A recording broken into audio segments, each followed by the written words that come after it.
one of the wonderful things about being in our profession is that we get a chance to keep many people company as they struggle with working on their existences, trying to make them better, trying to help them move forward.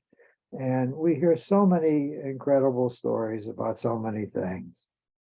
I can also laugh and say sometimes it's painful to be in our profession because we meet people that are very stuck and very hunkered down in what they're doing, and what they're doing is really not good for them. But to get them to reflect about it or to try anything different is quite a challenge. That's not one of the stories I'm going to tell you today. So I am going to be spending my time talking about Anna and any of the things her life reminds me of that seem important to stop and take note of. Anna is not her name. Now, everybody, the 3 to 10 to 15 people who are watching this would say, of course, Anna is not her name. He's protecting her identity. And that's not what I'm doing at all. In a strange way, Anna is becoming her name. It represents something she's in the process of embracing as she says goodbye to and closes down several previous identities that were toxic and bad for her. Anna is the hope of her future, as a matter of fact, and she shyly experiments with using the name now when she introduces herself to people, but the name still feels awkward and not real, and she is still growing into becoming Anna instead of what she's been over the years. So with that as introduction, let me tell you, I had an experience. I'll start there. I had an experience with her on Wednesday morning. That's when I see her, was on Wednesday mornings. She spends her work life now as a floor-time therapist. And I will explain what a floor-time therapist is soon. But let me put that to one side just to simply to focus on the experience. She was in the process of having her last visit with a small child of hers with whom she had been working. And she had a very special attachment to this little boy. He was 5 and had seen him for about 2.5 years. He had been very little when she had started working with him. But this was to be their last visit. And she told me that it was a strange visit, one like they had never had. What he wanted to do was to play hide and seek with her during the visit. That was the thing he wanted to focus on. And I started crying. And I will talk about what I was crying about. Playing hide and seek in the presence of the being of the last visit was very, very precious to me. It leads into the life of another client I'll describe in a moment. But it leads also into things I know about early childhood development. Playing hide and seek is a way of dealing with the technical term is object inconstancy.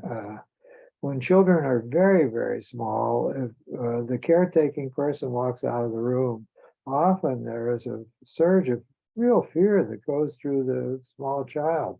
The small child does not know if the disappearance is going to be forever. And there's no way to hold steady. This is just person just leaving for a while, and the person will come back. To have the good feelings and the optimism that the person will be coming back, and this is not a permanent loss. And those who count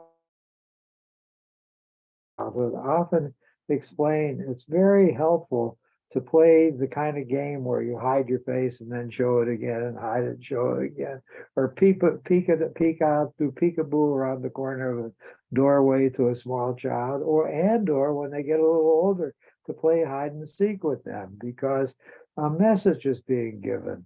Don't panic if the loved one or the caretaking one disappears. They will come back again. They are going to reappear. The loss is not going to be permanent. So I was really moved that this kid on the threshold of saying goodbye to somebody who had been so precious to him. The one thing he wanted to do was to play hide and seek, as if he was, even though he was older, he himself was reassuring himself, this is a loss, but maybe it will get restored. This is a loss, but maybe it will get restored.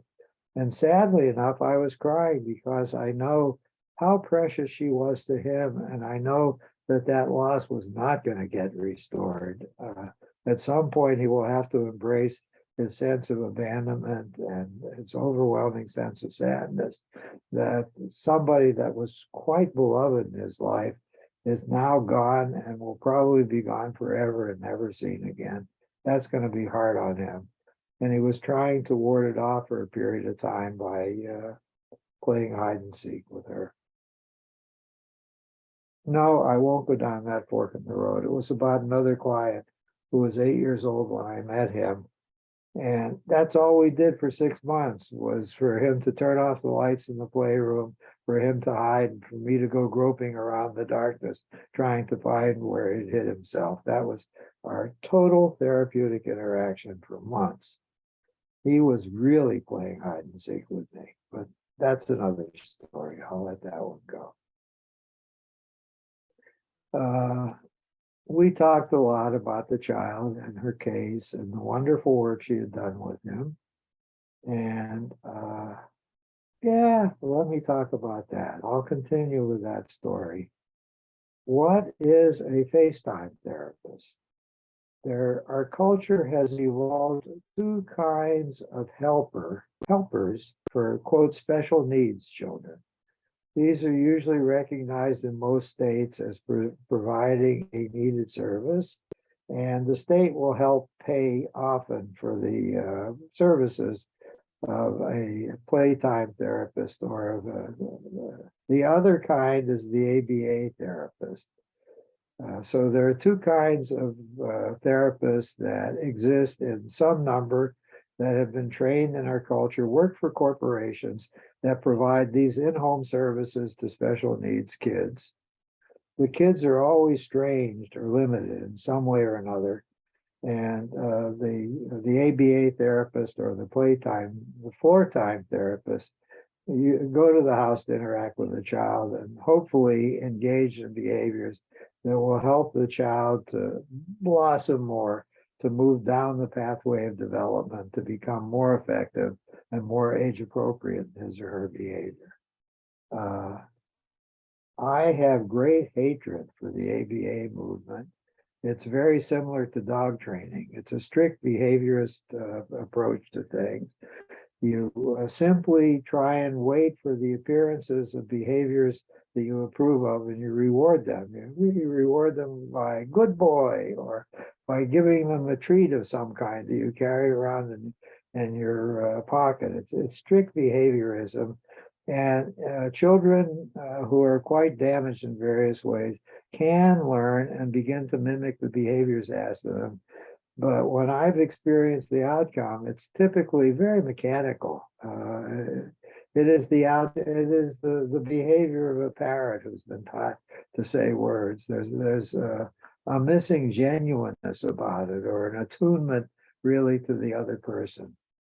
The playtime movement was started by a child psychoanalyst who prided himself on knowing a lot about human attachment and about attachment theory, and thought that a great deal of people who are, quote, on the spectrum, the supposed autistic spectrum, or were handicapped in their social relations or in their ability to express feelings or to learn language, these were actually due to failures of attachment.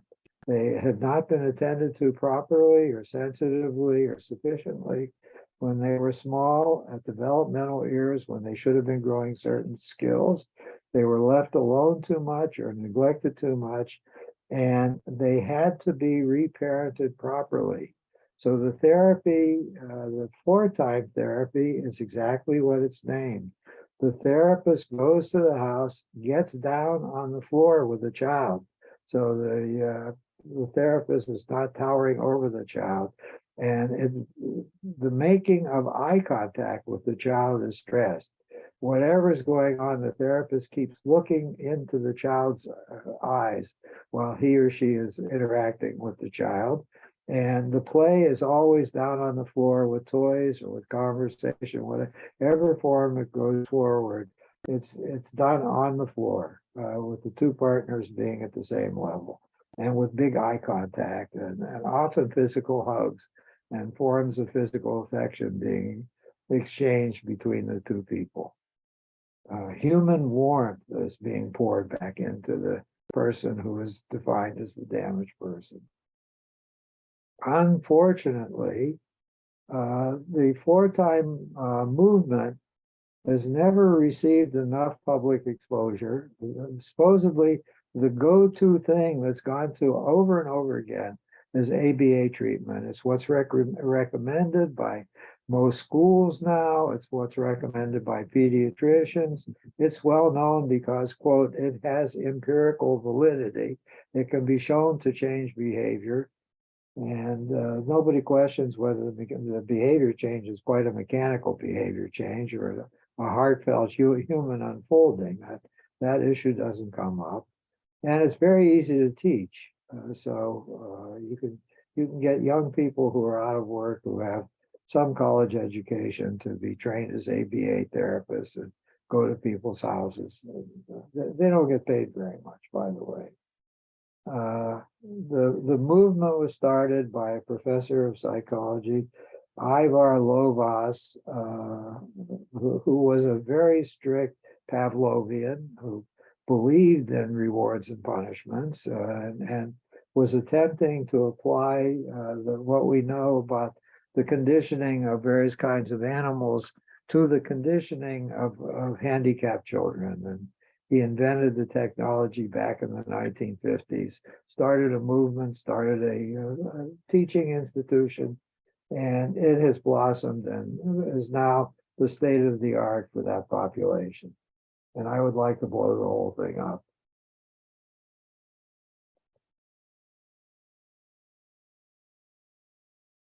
I was very happy with Four-Time. I learned about it by my wife, who was working at the Thalians Clinic at Cedars-Sinai Hospital back in the 1960s and 70s, until Cedars went out of the quote mental health business and her program was closed down. But it was a hotbed of the attempts to apply psychoanalytic knowledge and family systems knowledge to working with children and families. And Four-Time blossomed in that environment. And there were many Four-Time practitioners that my wife was interacting with. So she taught me about the movement. I was very supportive and interested. And I've read some of the literature in the field with appreciation. Unfortunately, because the funding agencies now are continuing and increasing their asking for documented change that's done as a result of the work that's going forward.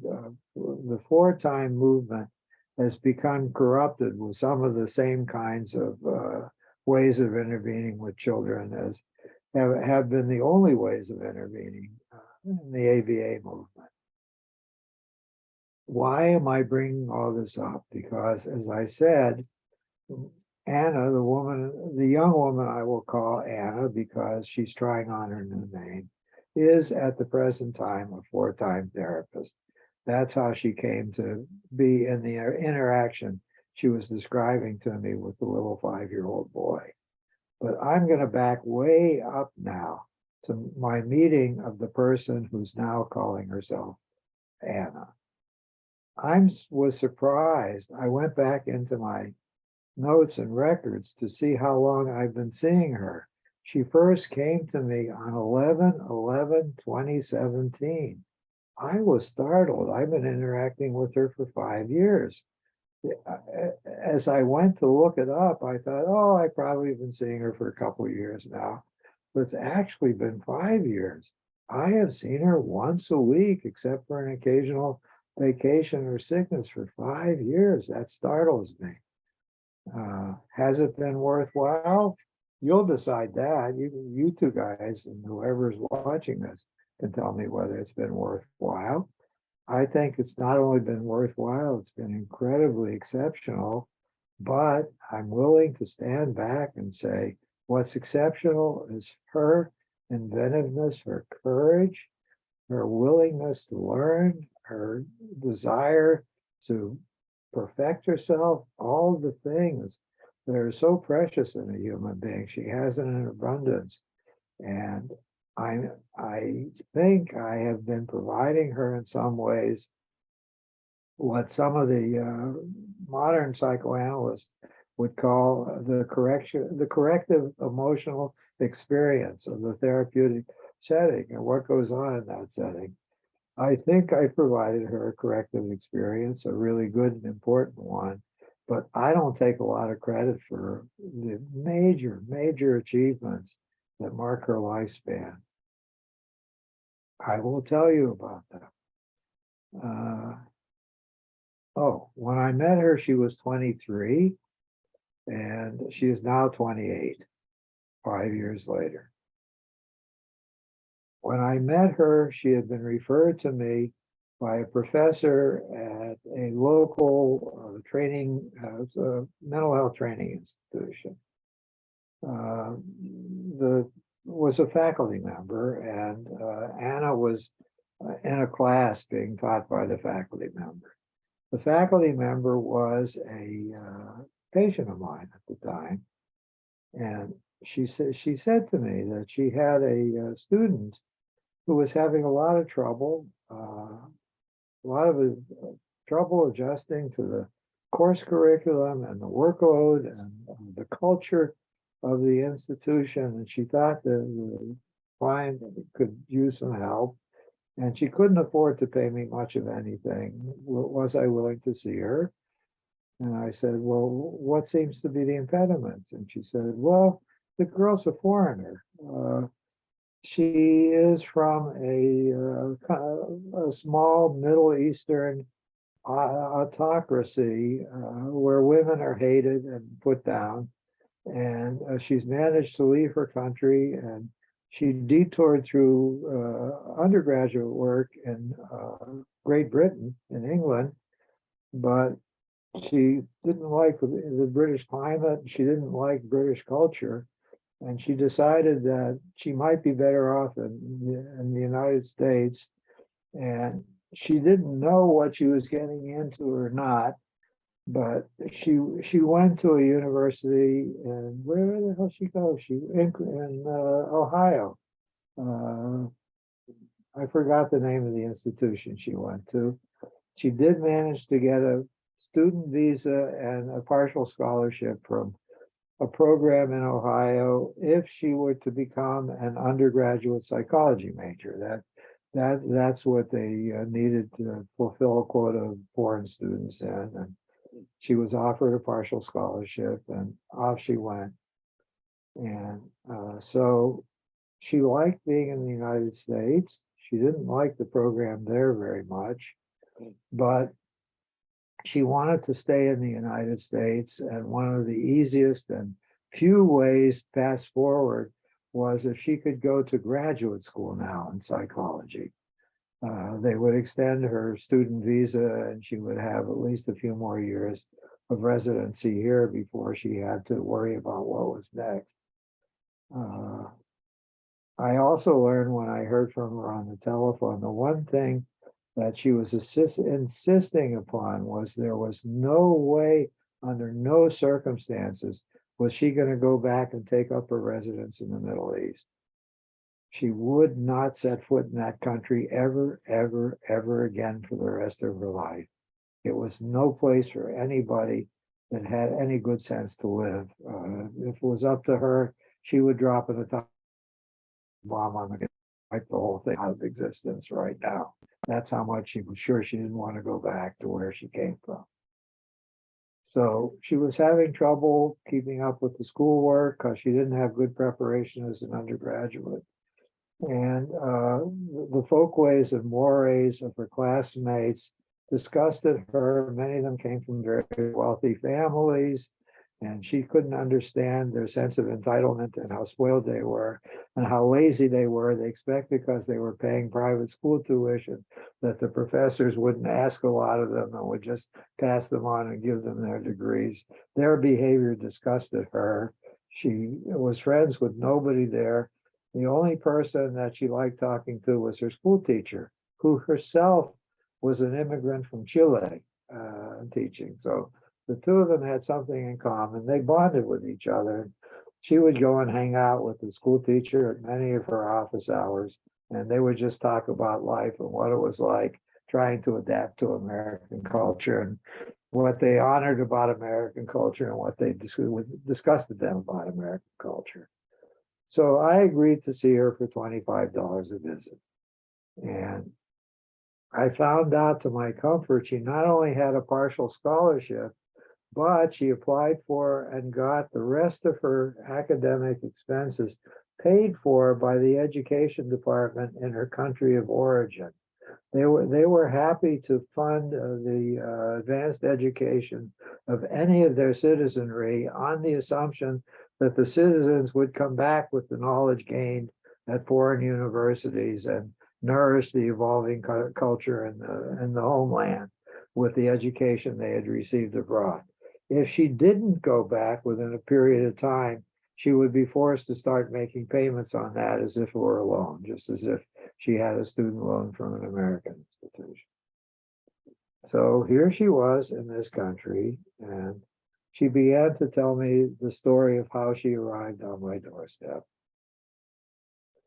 She was born to parents with a problematic marriage. She was the oldest of 3 children. Two more girls followed her. The parents' relationship was a very stormy one, filled with screaming and throwing things and carrying on. When she was 6, father separated from mother, went to live in an apartment and sent the children off to be with their mother. And mother hated him. Mother would sit and tell them what a disgusting human being their father was.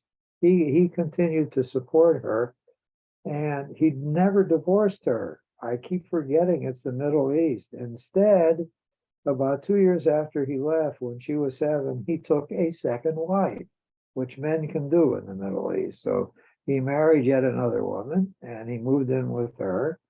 And now my client had 3 step-siblings in addition to her own siblings. But father wanted to keep her and her sisters separate from the new family he had. So he would only visit them occasionally when he could get away and be with them in their house with their mother or in a park or somewhere. They had just a very tangential relationship with him, even though he talked to them on the phone frequently, and then he would FaceTime with them as they got older. If that wasn't enough trauma already, living through that divorce and the turbulence afterward, and the constant bad mouthing of father by mother's part, mother thought that the solution to the problems of her life was to become not only a devout Muslim, but a super devout Muslim. She made the pilgrimage to where they go in Saudi Arabia once a year. She would go every year and walk around the dome and chant and pray. She insisted on the girls keeping their arms covered and wearing headscarves at all times, on and on. Do prayers 3 times a day, not thinking pure thoughts of any kind, to be very asexual, on and on and on. And then mother slipped into psychosis as well as the religious conversion. She wouldn't have anything to do with men, and she started having delusions and hallucinations, and she was very, very strict with the children. Not only was she strict about religious observances, she measured how much they ate. There was a certain amount. She counted calories. They had to finish everything. by the time that my client was dying, she had developed an eating disorder, a refusal to eat, almost as the only way she could defy or individuate from her mother. And if she didn't finish what was on her face, on her plate, mother would literally slap her face several times, and push her face down on the plate as if one was a dog pushing faces down in feces and telling her she had to finish her food. And the girl would scream at her, "I won't," and went running out of the house and into the streets. The one good thing mother did was mother thought that the school system in the country, the public school system, was terrible, and she was a big fan of education. She thought that her own life had been ruined for two reasons. One reason was she had not been devout enough and followed the religion faithfully enough, and the second was she had been deprived of a good education because she was a girl in a family that didn't have much money. So only the males in the family mom had grown up in were given anything that approached a good education. So she got dad to agree to send girls to a private school. And she went to a private school that was for foreigners because that was the good school. There were students from England there. There were students from the United States there. The children of families that had emigrated to the country to work for the government or for one of the multinational corporations that was busy there. The children of those people, wealthy families, went to her private school, and she was a good student. She began to figure out that the path forward was to get good grades, and as soon as she could, to try and get out of the country to go to school abroad. That would be her path to some kind of better life and to freedom. And she worked that agenda as hard as she could. She had, however, two hideous setbacks. Hideous setback number one started when she was 9 years old. Mom and her children lived in a large apartment complex that was owned by mom's family. So all the branches of the family, cousins, grandparents, they all lived in one or another of the apartments in this large building. And she had an uncle who was about 20, 21 years old who lived with his parents in one of the units. And he was asked to babysit her by mother periodically when mother had to be out of the house for a while and it was outside of school hours. Well, uncle started raping my client systematically, at least once or twice a week. He would throw her down on a bed and rape her and tell her he was going to kill her if she told anybody. So until she was 14 and socked him in the nuts one day, he was raping her several times a week from 8 until 14 for 6 years. She lived that. She would go throw up afterwards after he left again. She would feel so broken and so soiled and so useless. She figured out a way to try and get him to be not interested in her. She now started to eat voraciously, and she went up from weighing 90 pounds in her anorexia to 175 pounds she weighed, and her mother was furious with her, and her mother was slapping her face and said, "No man is going to want you, no man is going to marry you, your destiny is to get married to somebody. No, you look ugly, you're disgusting." And mother would put her down and try and ration her food, and she would find some ways to steal extra food when mother was not looking, and she kept her weight at 175 pounds. So some of her travail passed. She lived through it somehow because her uncle lost interest in her, tried to seduce and rape her second sister in line. Her second sister was much braver than she was and screamed and kicked at him and drove him away physically and would not just surrender to him. My client had been too scared at age 18 to resist him. So he stopped tormenting the women in my client's family. However, now we'll fast forward. She was 16 and she was simply walking to, she was in high school then, walking from the place she lived in to high school, which was about a mile and a half away. And she went through an urban, the school was in an urban part of the city. They were kind of a little on the suburban fringe. And she walked by an alley in the urban center. And a man, probably about 35 years old, with a crazed look on his face, came by, grabbed her, dragged her into the alley, and raped her. So now she was a victim of stranger rape on top of the many rapes she had had at the hands of her uncle. Once more, she didn't tell anybody about it. She was bruised, she was bleeding. She put a tampon in, she got a pad to try and stop the bleeding. She went to school as bravely as she could, paid attention to her studies as best as she could, and never, never, never told a soul that she had been raped by a stranger. Didn't press charges against him, nothing, nothing. She thought the police would have laughed at her in her country. What did she expect? That's what men do. When she was 17, she got a scholarship from her government and partly from the University of Liverpool to go to Northern England and go to pharmacy school. And the government was very happy with her because they needed more pharmacists in the country. So off she went. She thought the winters were cold and terrible. Neither stipend that she got from her government or from the university she was attending provided more than just a basic minimum survival standard of living. So she began to search around for what other things she could do part-time to earn some extra spending money. She was living in student housing. It was a unit that was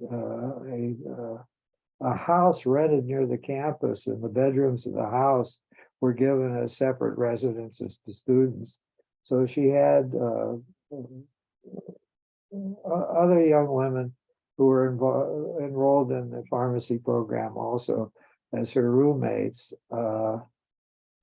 She didn't like them. They were from working class backgrounds in Northern England. She thought they were not very bright. She thought they were not, she read voraciously. She loved reading English literature, I forgot to mention. All the while she was in elementary school, middle school, and in senior high school. She was busy reading Shakespeare, reading whatever literature in the English language she could get her hands on. And she had become very proficient, not only in reading English, but in speaking English. And all the young people she was going to school with were interested in were getting a hold of psychedelic drugs and trying them on. So she didn't want to be totally weird and a fat, set aside person. She wanted to try and interact with them somehow. So she became very addicted to hallucinogenics, and she was taking them almost every day and fumbling her way through her college curriculum and trying to pay attention. But she was very, very badly addicted, and she knew it. And now, as she got on in pharmacy school, it became easier and easier to get all kinds of opioids and things that were there in the pharmacy supply cabinet. And so she became even more hooked, mainly on opioids.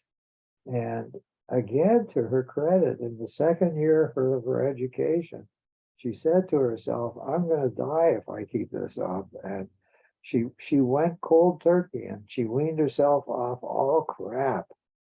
The second thing she did, and she was a phenomenon in the town, she found work that she could do. She became a fat striptease. That's what she was doing. In some ways, I was thinking about this as an attempt at mastery in some ways. She had been the sexual victim. She had been raped over and over again. Now she was going to be the sexual seductress, the turn-on artist, the one who was in control of men's passions, particularly those who had a fetish for fat women. That was going to be the people she was going to turn on, the deformed men who had a fetish for fat women. And she became an expert striptease artist. She would get much applause, much money thrown at her on the stage, and she was very happy to get it.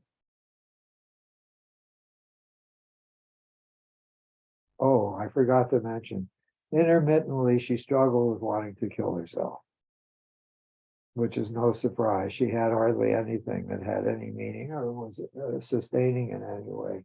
She didn't have any human connection, with one exception, with anybody who meant anything to her.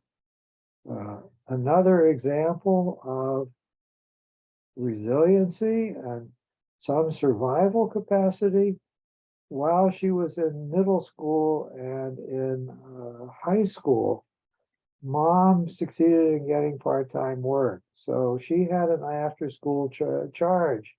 Her older sister was fairly capable of being self-sufficient, but her younger of the two sisters was still quite young. So she was handed the responsibility to be the kind of surrogate nanny, quasi-mother for the youngest sister. And they bonded with each other quite nicely and powerfully. And she was wonderful with her younger sister. She was loving, she was patient, she loved reading to her. She read to her from some of the novels that were precious to her. She answered all her questions. She taught her about the world. She was the good parent that she never had. She had enough imagery of her, of what good parenting might be, that she could pass it on to her sister. And I think she kept herself alive, and vicariously through what she was providing for her sister was taking care of herself and giving herself the bare bones of enough to keep on going, because keep on going she did.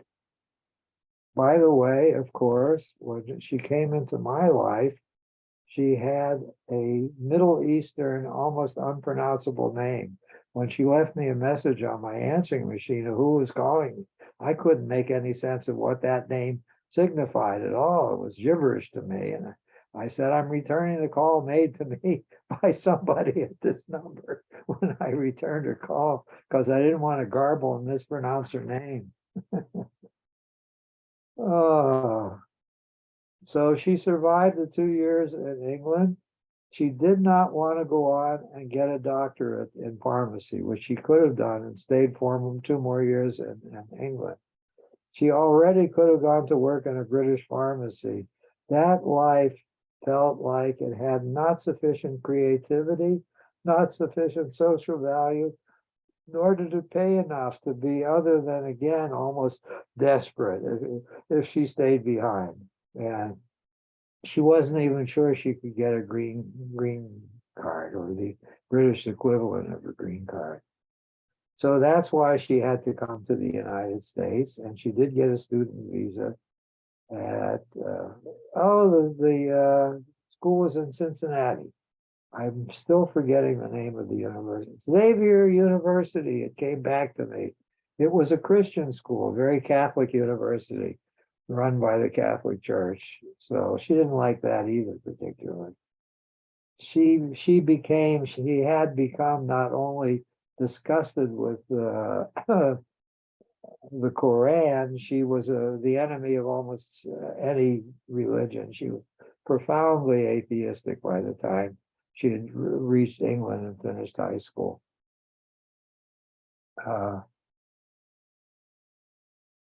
At the time she came in to see me, she was enrolled. The program she was in had 3 branches. There was a doctoral program in psychology. There was a master's program in psychology, and this was supposedly a kind of tryout school for people who didn't have a strong background in psychology. They could come and get a master's degree in psychology, and then they would get some priority on possibility of being admitted to the graduate program, the doctoral program in psychology. and they could finish up completely and be doctoral psychologists and eligible for licensure. If they didn't do terribly well, the MA degree would be given to them. They could not get licensed as a marriage and family therapist. There was a different curriculum. It was a preparation curriculum for a PhD program in psychology. And only those who knew in the beginning they wanted only a master's degree program that was attached to a license, those people would go to the MFT program. She had contempt for the MFT program. She could see that there was greater scholarship of various kinds in the doctoral program. What pained her was how little interested the students who were enrolled in those programs were in learning anything or having any debates about things that were quite interesting to her. So she was able to be a good student. She had several flaws. She was afraid of her skills in writing English, although she did write English strangely wonderfully, as far as I was concerned, for somebody who had only been in England first and then in this country for maybe 4 or 5 years altogether, and was engaged in English and second language in high school. She did very well. As a matter of fact, in an early session, I found out that she was beginning to think in English and not in Arabic. And by this time, I've known her for 5 years. When she's just thinking to herself or problem solving, she's doing it in English. She is hell-bent to repudiate every last shred of her religious upbringing as an Arab and as her identity as an Arabic woman. The first thing she threw away after she left England, she was still temporizing and wearing a headscarf, except when she was acting with her lewd gestures in the nightclub. She would be wearing the hijab. When she came to the United States, she stopped wearing it. She hated it. She would never put it on again, never has ever since then. She doesn't go to any religious services of any kind. But she was having trouble writing English. She was too cautious and she didn't trust her own capacity, and she didn't want to speak up in class. She felt like an outlier. Mainly, if she spoke up and said her truth, it would be to chastise her fellow students for being idiots and for not taking advantage of the possibilities they had there. She didn't want to do that. She didn't want to do anything that would make them uncomfortable and show them up. So in some ways, she was hiding her light under a bushel. And she got lower grades than she probably could have gotten, because if it was multiple choice exams, she did wonderfully. But if she had to write any kind of essay, she was handicapping herself because of her fear that she was not writing English well enough. My other client, her mentor, took pity on her, was trying to help her, was trying to encourage her, trying to get her to speak up, particularly when she took a class that my mentor was teaching in developmental psychology. She helped her to begin to move forward some. I could see she was in process. She was speaking occasionally. She was saying her attitudes and opinions, even if those were deviant from the other people she was going to school with. She was struggling with becoming more authentic and having some success at it. After a year of my working with her, crisis was coming because she was about to get her master's degree, and she could not stomach being in that program. She had no desire to go on and apply for the doctoral program. I got her to overcome her resistance and to apply anyhow, because she was stuck with a visa problem. Unless she got some employer who would sign an affidavit that she was critical to the operations of that person's setting, and the government would recognize that this was a critical business in the American economy, she could not get anything other than a visitor's visa now. which would have her here for no more than 6 more months, and then she would have to return to her country of origin and be away from here for at least 6 months before she would be eligible to visit again. And that was a nightmare for her. So she did not, she took me up. I said, no matter how horrible this is, if you get in the doctoral program, maybe you can tolerate it because it will extend your student visa for another at least 2 years. So she applied, but her colleague, my colleague who was my client, who had been her professor, found a salvation for her. My client, the faculty member at the institution, was appointed to be a member of the Human Subjects Committee. Every university in the United States, or college in the United States that gets federal funding, where any research goes on, if the research is with human beings or with human beings as subjects, they must have a Human Subjects Committee. That committee has to take a look at the research proposals, what is going to be done to human subjects, what they're going to be told, how they're going to be treated. They have to make sure that the proposed research is humane, not exploitative, not full of lies to the clients, and that the clients who are signing up, the subjects in the human research, are not going to have a traumatic experience if they participate in the research. So she was, my colleague client was on the committee, and the committee needed some helpers. They needed to hire some extra help, and my client was hired. And if you have a degree and you continue in some line of work that is consistent with the degree you've had, you can stay in the United States for 5 more years after your visa is up. So she was continuing in work, namely the review of research studies, for 5 more years than she had beyond graduation. And she had a job. Her job was to go to various classes. Let's see, there were research grants coming from the psychology program, coming from the psychology master's program, coming from the law school in the institution, because legal research was going on. There was a sociology department, so there was research coming from the sociology department. She was to stop by the research classes in those programs and teach how one files a petition to be recognized that does not contain violations of what the federal laws are about what the research proposal has to be and what it must not be. So she was to teach, put together and teach a 1-day workshop to the people who were interested, or some of them were students who had to do some research practice by practicing by doing some research.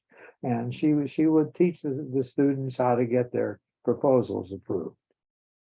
She liked the work. She was very, very good at it, but she didn't like that the students hated and the faculty hated having to listen to her. They resented having to come to these workshops. They thought they were hotshots and they could figure it out themselves. They didn't want to give up the time. She always had bad feelings in those classrooms, even though it was keeping her out of having to return to the Middle East. And they would turn in their research proposals, and the research proposals would be full of errors that she would then have to go back to them with and sit down with them and show them the errors and tell them what they needed to do to come back and refile their proposals again. So the intervention, namely teaching them how not to fail, was not working, and they were failing anyhow. They were not paying good enough attention. So without asking for permission, because permission was going to be no in that damn bureaucracy, she was going to be told to change the workshops until the workshop succeeds. She instead, she was going ahead teaching the workshop. She went around to those classes and told she would be a consultant on the proposal as the proposal would be being drawn. So she became like a committee member on the committee to supervise this. And when she saw either the faculty member who was writing the proposal or a student who was generating one going down the path with mistakes in it, she would get in touch with them and say, you're making a mistake, you can't do this. Have you thought about doing this way instead? Now she became a very revered person and very much welcome and valued. And she was doing work that she felt good doing, and she was doing it in a way that she felt good about doing. And I admired her creativity and inventiveness. And she was rebellious again. She was not telling the chairperson of the committee that she was violating her instructions that have been given her and was doing something else entirely than the chairperson of the committee thought was the business she'd be engaged in. Now, she had been hired because there was a temporary vacancy that somebody was out on maternity leave, and she was put into that post to do the work for 6 months. At the end of 6 months, the person on maternity leave decided not to come back. So there was a posting of a vacancy, and she applied for the permanent position. And she was overwhelmed. She was rejected. Not only was she not going to be hired, but somebody else that she knew was being hired from within, who was a clod and a stupid person. And she could not understand what the relationship between the chair of the committee and this former student was, such that this student was being hired and she was being put out to pasture when she had a track record of having done excellent work. And she was heartbroken, and I had to keep her company while she struggled with rage and disappointment and could not figure out what she could do instead. So she remembered that one of the people in the master's program who also did not want to go on to the doctoral program. Oh, she was rejected from the doctoral program too. I forgot to tell you that. I don't know why, but she was. She heard from a fellow graduate student that the fellow graduate student was working for a company who was doing floor time, and that maybe she could apply. And they gave 6 weeks of intensive training before they sent anybody out. How do you like this? If you have a master's degree in psychology, you may never have done any practical work of any kind with any child, let alone a child with special needs. In 6 weeks of being taught God knows what, you could be sent to the client's home and work one-on-one with the child and do parent counseling with the parents if it seemed called for. And the company that employed you would bill for your services, pay you not a lot of money, but charge a huge amount of money, often paid for by insurance companies or by the state of California, make scads of money on your work, make profits on your work, and send you out to do the work. Well, the one good thing, again, this work, doing that kind of counseling, was a continuation of what her degree had been about. So she could have a temporary green card for 5 years in the United States. And she applied, was accepted, and I will put to one side for a while what happened, because she has been ever since now. That was at the end of year 2. For 3 years since then, she's been working as a full-time therapist. That's been her career, and she's been supporting herself. She makes about, she works only part-time. She doesn't like seeing more than 3 or 4 clients a day. She makes $30,000, and that's enough for her because of the other miracle she made happen. One day when she was working still on the campus, evaluating research proposals, she felt like she wanted to go browsing. There was a special shop of hers that she liked. The shop was, I don't know what to call it. It was like a shop with alternative reality things, and it was like a voodoo shop. It had books for sale on witch worshiping. It had strange costumes. Which costumes were for sale? It Oh, they had an early permit to dispense psychedelic, be a marijuana dispenser in that site. It had crystal balls for sale. It had crystals for sale.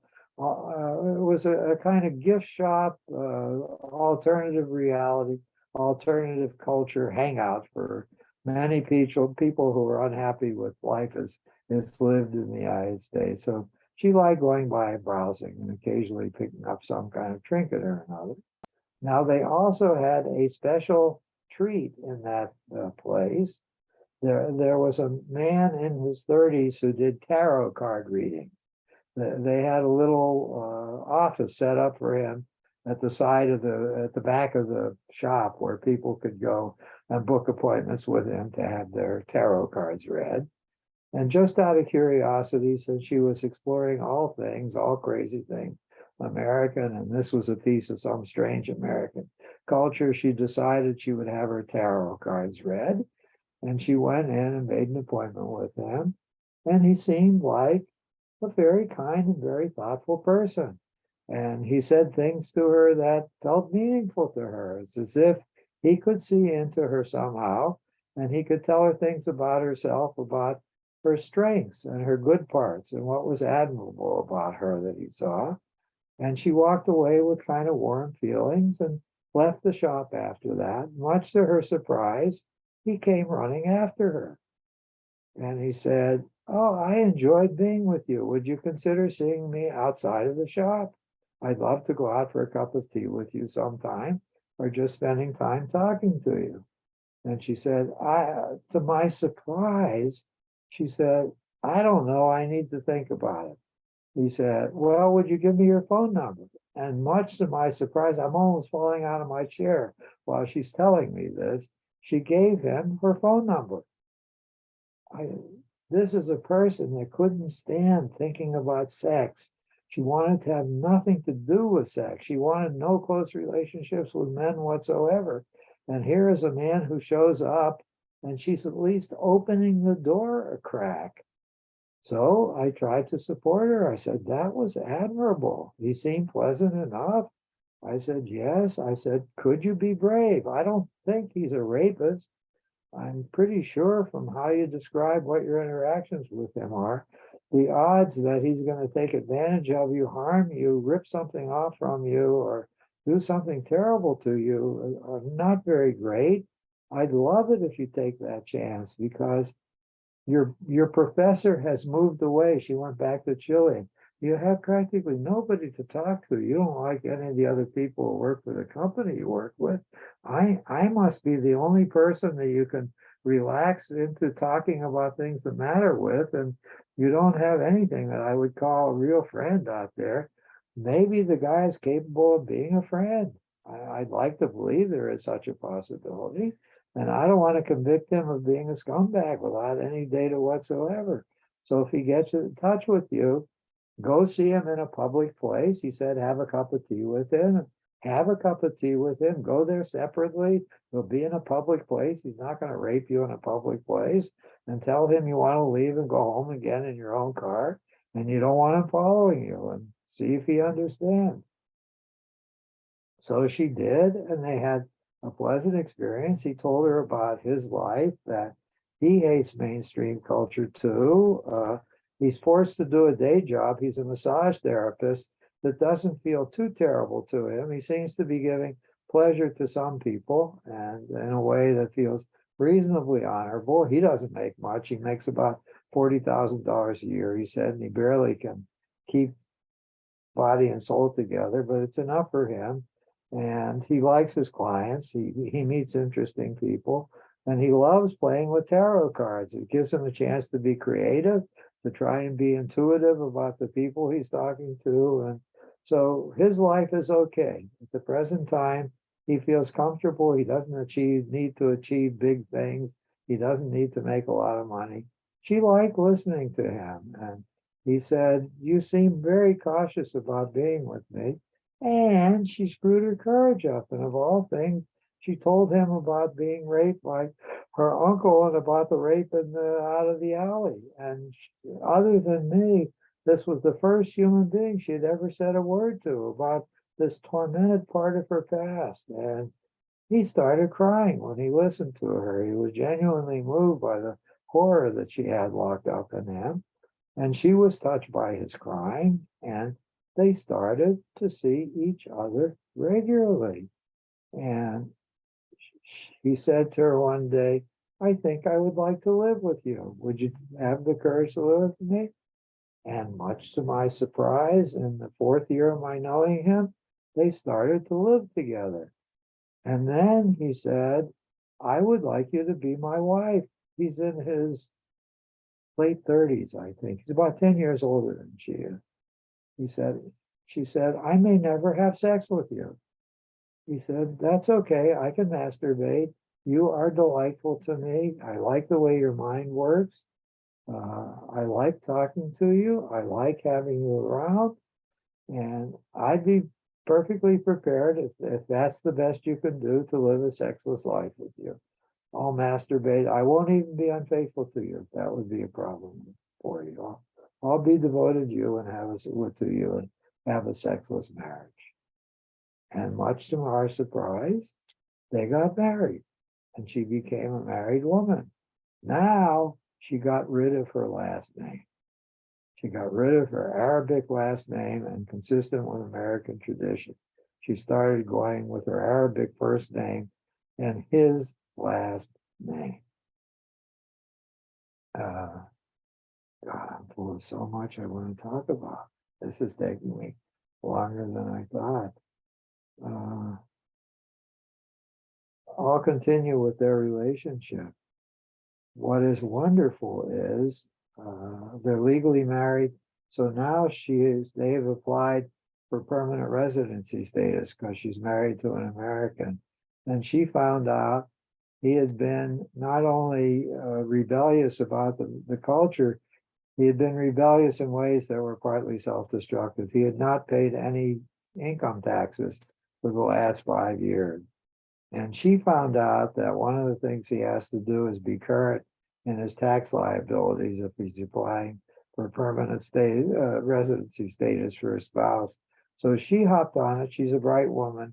She found an accountant. She found out what he needed to do to apologize to the IRS and come clean and what penalties were due. And all his income tax returns have now been filed. And they're clean and they're proceeding with her citizenship at this point. And she can't wait for the day when she's an American citizen. But the second absolutely noble thing, no, there are two more I'll talk about before we're finished.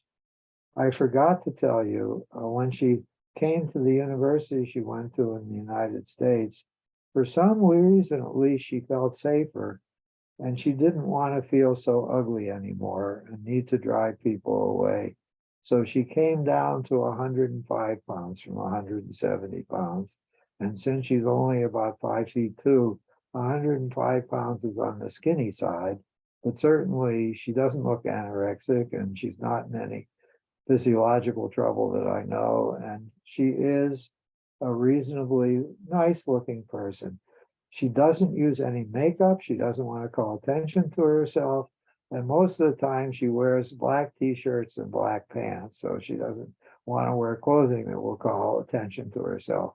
She doesn't want to be a traditional American attractive woman. But nobody would stop and look at her that she's some kind of crazy anomaly and out of sorts. She's not a bizarre person anymore, clearly. And she's learned to brush her hair, leave it alone. And she's even come to like the fact that she has interesting curly hair.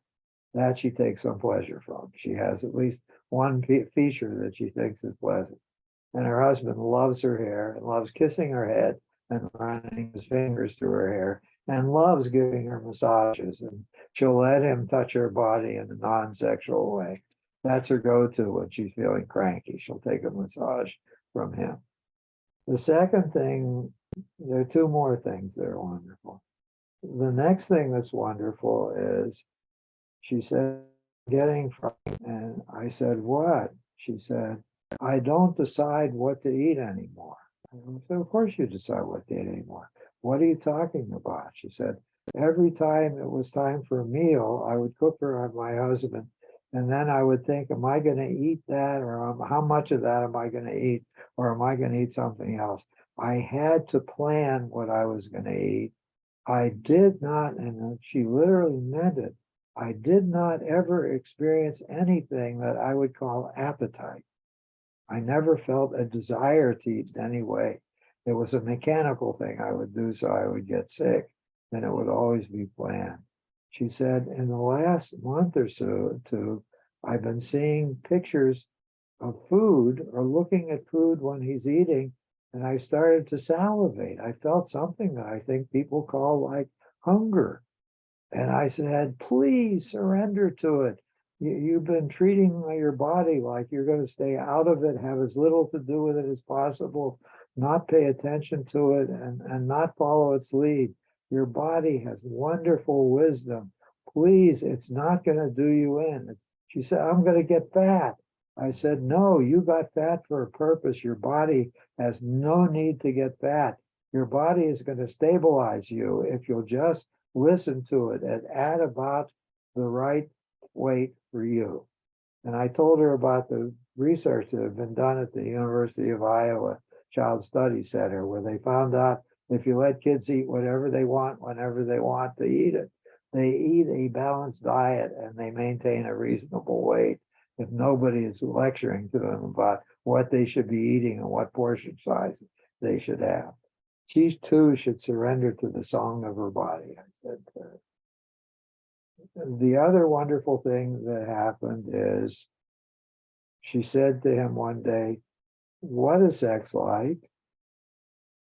If two people really care about each other, what is sex like? Is it a good experience?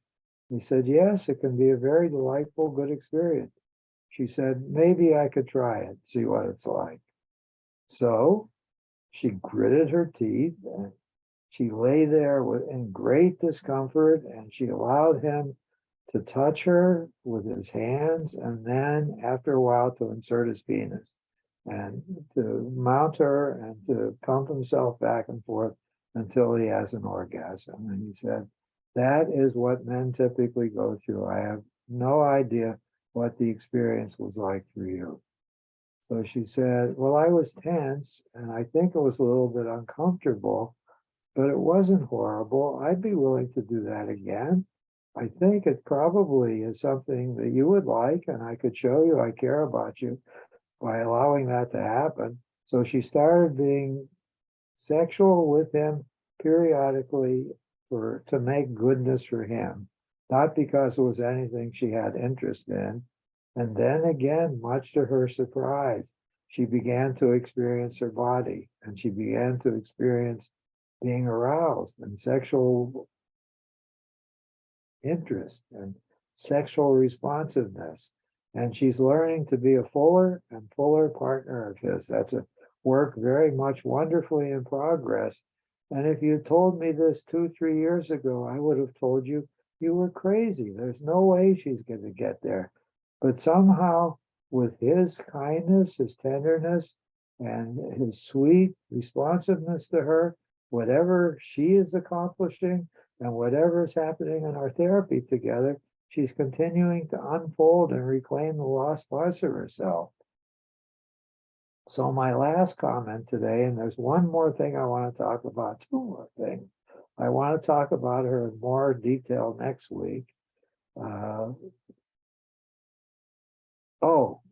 The one thing that has to do with my title of this talk is that as she succeeds in becoming sexual, much more ordinarily married to him with his last name and on the verge of going forward to making an American visa come true for herself, she wants to pick another name and get rid of her Arabic first name. So the name she picked is Anna. She picked it herself. It's close to what her name is in Arabic. And she's experimenting using it. She's using it in only one place now, when she logs in on Zoom for some kind of experience with something, as she does with me, the name Anna appears on the screen as the person who's trying to log in. And since she does many of her sessions with her children online, that's what the children and the parents see now. So the older clients saw her Arabic name and she had to explain it to them.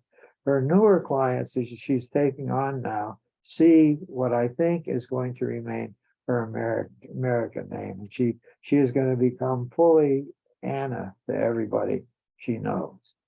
And on that point, I will stop for today. My God, I thought I was going to talk for about 10 minutes. So the floor is open. Arthur, what a wonderful client. Yeah. And you've done a beautiful job with her. Well, you've I done wanted, a beautiful job with me. well, maybe you've both done a beautiful job. But Yeah. I wanted to comment on kind of the beginning when you said that she was going through I guess a termination with a child. I've had many in the course of my career child cases and child experiences, and basically in terms of the completion of therapy, or kind of like the termination of therapy, there's always the integration of the person, of the therapist Yes, for the child, or hopefully there is. And the concept is that the therapist will always be with the child. yes, And even though they part ways and they one may not see each other, but then that's something that the therapist gives to the child and the child keeps forever. And I think that that's probably true for Anna. yeah. Yeah, she is the kind of person that when the child is an adult, will remember the experiences they had with that person. Hmm. It's about incorporation. We become internalized objects. Which is a great gift that she bestows. She is a very nourishing person, Yeah. and that's She's ironic. also very, she really just like resiliency and hope for the ideas of the words that kept coming to mind for me. It's just such a life, so many challenges, so many difficulties, and still to kind of develop and become what she's becoming. It's really Yeah, she's only hopeful. 28. Yeah. Oh, she's even trying on the possibility that maybe wonder she could become a mother and should become a mother. Oh wow. I was thinking that. Oh my. Yeah. That'd be beautiful. I have another comment about my observation. I've been with her for 5 years. This seems to be a dirty secret. There is a body of empirical work on the outcomes of therapy that asks the question, if you have more sessions of therapy, is that likely to lead to a better outcome than if you have fewer sessions of therapy? That simple variable, does more therapy continue to give greater and greater goodness? And the answer to that is yes. There is a clear dosage consequence to therapy. That it's the time-limited therapies do not necessarily accomplish the same outcomes as if the time limit was taken off of those therapies. Just continuing on in and of itself increases the amount of good outcome. And nobody talks about that because that runs counter to what should be paid for. Why the payers don't want to hear that or pay any attention to that. Yeah.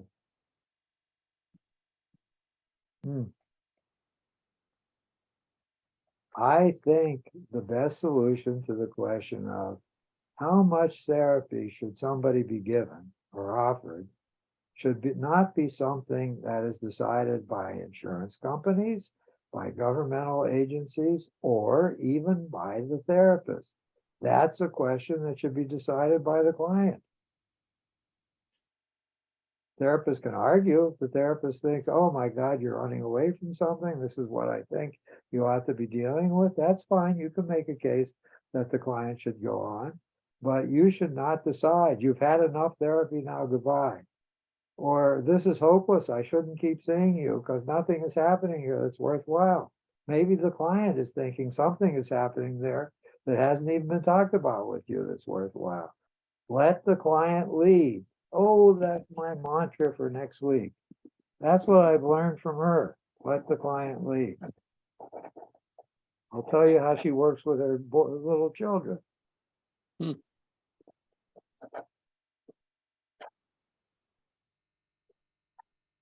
We, in all our wisdom, think we know the wisdom and what it is, what the kinds of conversations we should be having with our clients.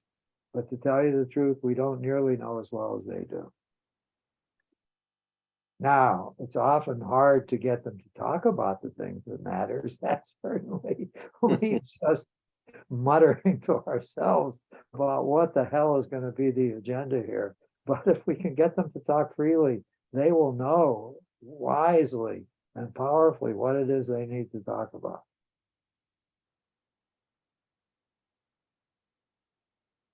All right, any other comments? Nope. Boy, am I glad I brought this up today. And with you guys willing, I'll be back again with more of the same next week. Okay. I'll Okay, pencil it all right. in. We'll see you then. See you then. All right. Bye. Okay, bye. Bye, guys.